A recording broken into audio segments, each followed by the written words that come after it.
Welcome to Fuck It We Ball. Today we're doing a quick lightning round predicting every NFL wildcard matchup. Zach, how are we doing today? Oh, we're doing wonderful. I think this is going to be a interesting playoffs. I'm foreseeing some blowouts. I'm foreseeing some close games, and I'm foreseeing a few surprises in this one. So yeah, let's get into it. All right, we're just going to go in order that the games will, starting off with Chargers at Texans. What's your take on this one?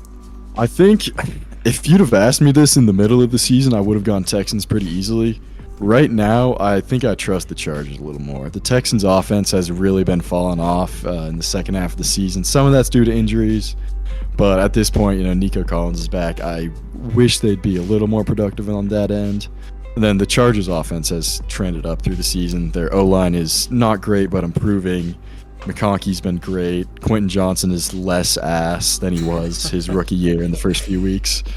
And then defensively, these are both pretty mid teams. The Chargers defense has definitely given up some big games. Most of those were to good teams. Denver getting 27, you don't feel great about. But I mean, the Texans, I would say, are the better defense, but I think I still go Chargers here. Yeah, I just trust them more at this point. Herbert, also, I just trust a little more than Stroud. Stroud's not been great this season, although he's been definitely lacking some weapons. What's your take on this, Nate? Yeah, you pretty much hit the nail on the head for me. I think I trust the Chargers defense a little more than you seem to. I think it's pretty solid. They gave up 40 to the Bucs earlier. That's pretty much the only glaring flaw that I've seen from them, but overall I think it's a good unit. Like you said, the Texans have kind of been trending downward as the season goes on. Ladd McConkey looks like a legitimate wide receiver one in the making, which is kind of insane to me, but that's just what I'm seeing. Obviously Justin Herbert is great. He can make any throw you need him to. He's taking care of the ball like crazy this season. I think he has 3 picks. Let me check that. No way. Yeah, 3 picks on the whole season. I just think the Chargers are a better put-together team. I'd probably have them by 2 scores in this game, honestly. I would agree with that, I think. All right, so next up, we've got the Steelers at the Baltimore Ravens. What do you think's going to happen, Nate? I'm thinking like 38-10 in this game, and I feel like I don't even have to say which team wins by that amount. Holy shit, the Steelers have looked bad the past few weeks. Yeah, no, I think you're kind of crazy if you don't go Ravens by at least like 3 scores. I mean, the Steelers' offense is just completely impotent. Russ has looked fine in some situations, but whenever he's pushing the ball downfield or in the red zone, I don't trust him at all anymore. Their run game is really not good, and then the Ravens they're the best rushing defense. I think the second or I think they're top 5 in pass defense, but I could be wrong there. And Lamar's obviously been on fire, and the whole Ravens offense is just so hard to stop. You've got Derrick Henry and Lamar can punish you on the ground, and then Rashad Bateman, Mark Andrews, Isaiah Likely, those are all elite passing weapons. Yeah, the Steelers just have no chance. This is such a blowout, and especially when you look at how the past few weeks have gone. It's been Lamar playing the best football of his career, and then the Steelers going 0-4. So right. I think this one's written.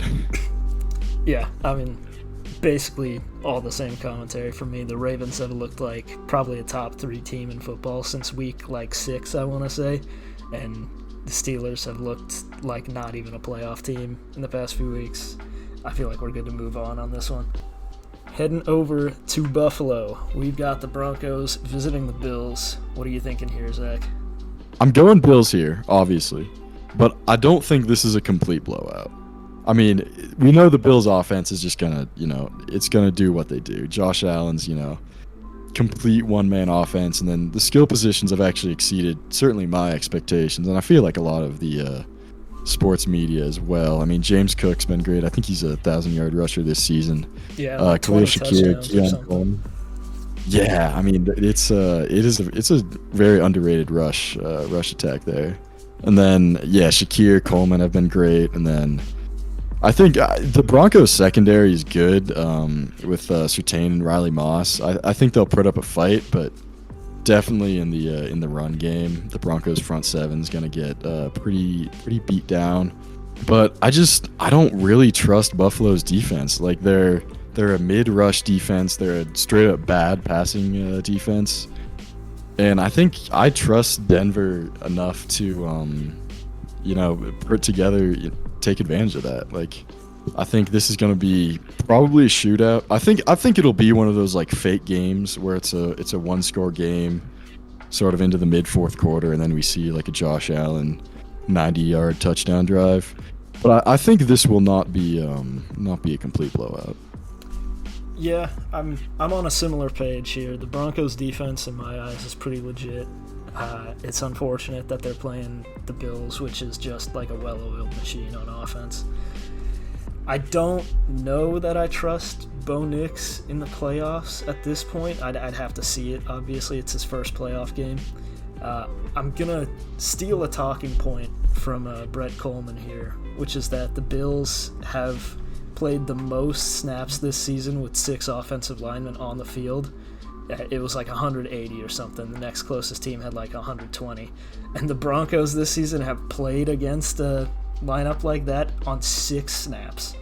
So who knows what the hell that's going to look like, because the Bills like to run this jumbo set offense and the Broncos just haven't had to play against that. So maybe they're prepared for it, maybe they're not. We just genuinely have no way of knowing. Overall, though, I think the Bills are just a better, more experienced team. I'm taking them in, like you said, a close one. Probably a one-score game, honestly. All right, so next up, we've got the Packers at the Eagles. What's your prediction for that? This one is strangely really tough for me, to be honest with you. I don't love the Eagles' rush defense. I know they've got decent numbers, but I mean, like, have we ever seen a Fangio defense actually stop the run in the playoffs? Not to my memory. And the Packers like to run the ball. They like to pound it with Josh Jacobs. I think that could cause some problems for the Eagles, but I mean, you flip it the other way, the Eagles have probably the best run game in the NFL. I don't know. I think this will be a low-scoring game where both teams take a lot of the clock up. And just based on the roster construction, I've got to go with the Eagles, but I think it's going to be close. And I've really thought about picking the Packers here because I think they present an interesting matchup for the Eagles. Yeah, I think I'm a little higher on the Eagles defense, especially. I think I agree. The numbers look better than they probably are. I think they've had 9 rushes allowed for 20+ yards in the entire season, which is first in the NFL. And then they're 10th in yards allowed per game, so above average, but not standout on that end. But I think with their secondary being so good, I think that's just going to force the Packers to run the ball with these inexperienced receivers like Watson and Dobbs. I know they've had playoff experience. I think they had 2 games last season. Yeah. But I don't know. I think these are some pretty serious Eagles DBs, and I think that's gonna kind of make the run game predictable and allow the Eagles defense to lock in. And then, like you said, I think Philly's just gonna run through Green Bay on the other side. Like this is a ridiculous rushing offense between Saquon and Jalen Hurts, and then the Green Bay rush defense is like fine. I think they're around the top 10 in yards allowed, but I just don't see them stopping the Eagles. You think a close game or blowout? What's your take on that? I mean, I wouldn't say blowout. I think this is maybe like a 27-17, but I think it's definitely not a one score. Second to last one here, we've got Commanders visiting the Buccaneers. What are you thinking? I'm going Bucks by I feel like there's decent odds this is a one-score game. I think this will be relatively close. I think the Commanders' defense, to me, is the weak point. I mean, other than the pass rush, there's not a whole lot going on there. The secondary's not great. The run defense is not great. And then the Bucks also have, I think, one of the best O-lines in the league. So I think that pass rush is going to be not nullified, but not as big as it is in some matchups. And then the Bucks defense is I think a little stronger in general. I don't know if I trust Jayden Daniels to kind of overcome a semi-decent playoff defense. I don't think, their rush game is very good. I think that's kind of forced like predictable plays downfield, and then the Bucs offense is just going to have them kind of on their heels trying to play catch up. So I think Bucs by, I don't know, maybe 8-10. I know the numbers and everything that Jayden Daniels has done this year has been pretty good. He's been good against the blitz, but I don't think any rookie quarterback is going to be able to handle what Todd Bowles is going to throw at him in a playoff game. Like, the blitzes we're about to see in this game are going to be just insanity. I think they'll be able to get home on him pretty easily. The Commanders look pretty good, especially for the future, but I just don't think this is their year. I've got the Bucs in this one by a similar margin to you, probably like 10 points. All right, so we've got one more, and it's an interesting one. Vikings at Rams in Arizona. How do you think this goes? I would disagree with saying at Rams here. And I said this to you earlier, but the amount of people from Minnesota and the surrounding areas that spend January in Phoenix is just absurd. This will be a Vikings home game. As for how the game will go, this one's tough to pick, honestly, because are we going to get the Sam Darnold we just saw, or are we going to get the one we saw over the season? I think I trust him to bounce back. The Rams are a solid team. They're pretty good. They had injuries to start the season. They probably would have had a better record than this if they weren't so banged up to start. But overall, I think the Vikings are a better roster. I could see the Rams pass rush giving the Vikings O-line without Darisaw some issues, but I think they've got the weapons to be able to hit quick throws and get big yardage out of them. So I'm going to go with the Vikings. I think this is a close one. I'm thinking probably like 24-20 type of score on this one. And I'm going with the Vikings, yeah. Yeah, I would probably agree with that. Similar margin as well for me. The pass defense for LA is not great, so I think this will be definitely an offensive heavy matchup here. And at this point, I trust Darnold. I would never pick the Vikings to go to the Super Bowl, to be honest. I don't know if I trust Darnold in any real situation or for, a long amount of time.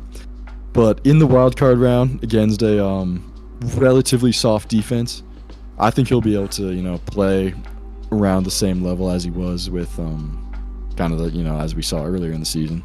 And, with their receiving core fully healthy now, I think that'll be pretty functional offense. Obviously, Aaron Jones can do some stuff as a pass catcher too. So I think this will be a pass heavy from the Vikings, and then probably the same from the Rams. I mean, Matt Stafford's been having a really good season, actually. Just the passing offense has been flowing, and the Vikings' pass defense is actually quite bad. Like, they're third worst in yards allowed per game. But they've got the better run defense, I think. So that's definitely going to force some predictable reads. Like you said, I would say it's a higher score. I think this might be like a 31-35 type thing. But yeah, definitely going to be a pretty close game. Thanks for watching our NFL wildcard predictions, guys. As always, make sure to like, subscribe, leave a comment about anything you agree with, disagreed with, stuff we didn't talk about, just anything you're thinking about these games. Thanks again for watching. I'm Nate. I'm Zach. And we'll catch you in the next one.